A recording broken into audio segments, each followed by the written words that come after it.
নমস্কার,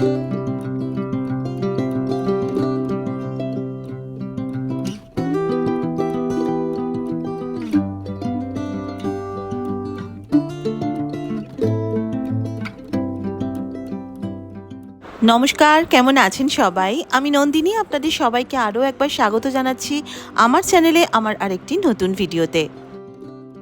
আজকে শুক্রবার আর ঘড়িতে সময় সকাল ৯টা মতো বাজে। হাজব্যান্ড অফিসে বেরিয়ে গেছে, তার জন্য যে সকালবেলার যে একটা চরম ব্যস্ততা থাকে, ওর লাঞ্চ তৈরি করা থেকে আরম্ভ করে লাঞ্চ প্যাক করা, ওর জিনিসপত্রগুলো এগিয়ে দেওয়া, তো সেই সবগুলো হয়ে গেছে। আর যেহেতু রাইয়ের হাফ ইয়ারলি এক্সামটাও ওভার হয়ে গেছে, তো রাই সেই জন্য আজকে স্কুলে যায়নি। তাই বলতে পারেন খানিকটা আলস্য জড়ানোই সকাল এখন। তো সকালবেলাতে বসিয়ে নিয়েছি একটু চা, আর বিস্কুটটা শেষ হয়ে গেছিলো বলে বিস্কুটটা একটুখানি রিফিল করে নিলাম। আর এই কৌটোগুলো আমি কিনেছি একটু একটা অনলাইন শপ থেকে।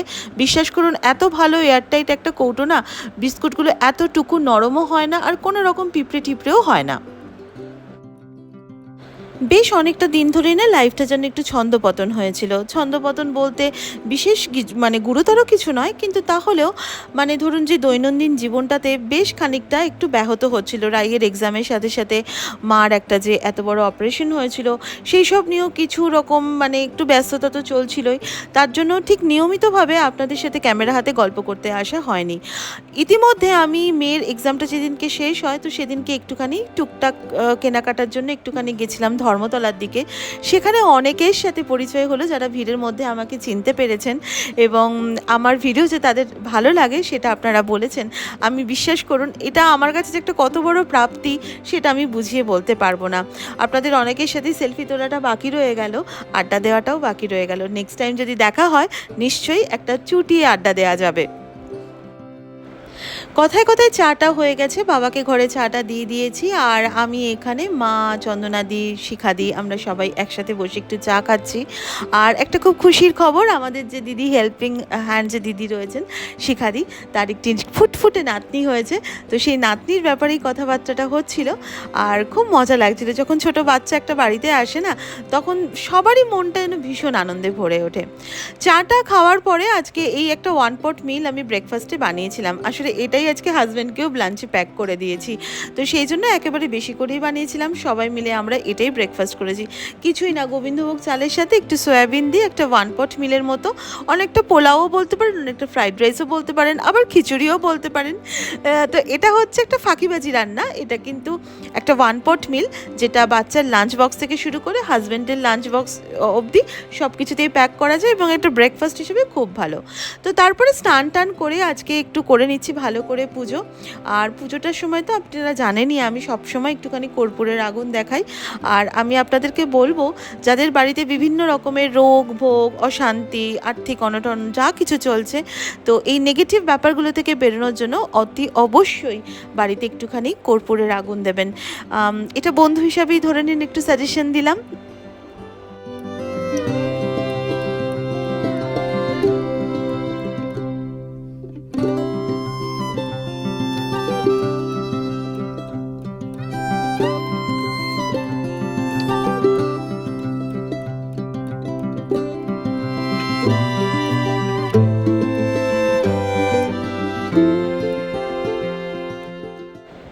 সকালবেলায় ঘুম থেকে উঠে চাটা খেয়ে বেসিক যে কাজকর্মগুলো থাকে সেগুলো হয়ে গেলে স্নান করে পুজোটা দিয়ে দিলে না মনটা বড় শান্তি লাগে।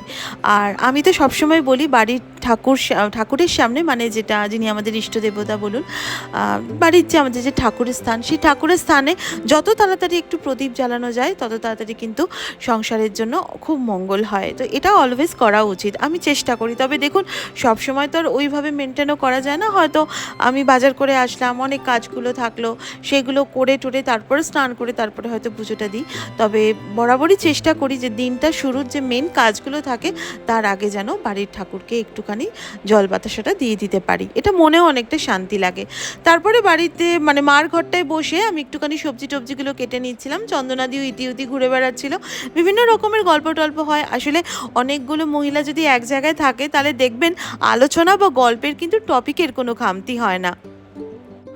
এক সাবস্ক্রাইবার বন্ধুর উদ্দেশ্যে একটি কথা বলি, তার নাম সম্পিতা। সম্পিতা, তুমি যদি এই ভিডিওটা দেখো অতি অবশ্যই আমার সাথে কন্ট্যাক্ট করো।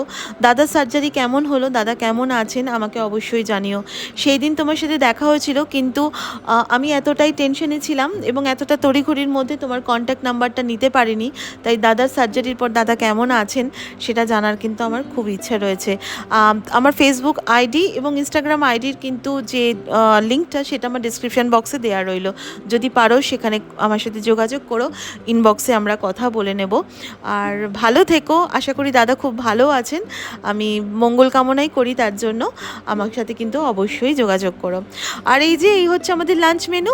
আজকে লাঞ্চে ছিল ভাত, ইলিশ মাছ ভাজা, ইলিশ মাছ ভাজার তেল দিয়ে আলু সিদ্ধ মাখা, পটল আলুর তরকারি আর পমফ্রেট মাছ। তারপরে তাড়াতাড়ি খাওয়া দাওয়া করে বন্ধুর সাথে চলে এসেছি একটুখানি শপিং করতে। বন্ধু করবে শপিং আর আমি তাকে দেবো সঙ্গ। তো ভিডিওটা আজকে আর বেশি বড় করছি না, বহুদিন পর ক্যামেরা হাতে ভিডিও করছি। বলতে পারেন যে ছন্দপতনটা ঘটেছিল সেইটাকে আবার ছন্দে ফিরে আসার জন্য এই ব্লগটা। তাহলে দেখা হবে নেক্সট ব্লগে, আরও একটা দিনের গল্প নিয়ে আসবো। ততক্ষণের জন্য সবাই খুব ভালো থাকবেন। Take care, tata.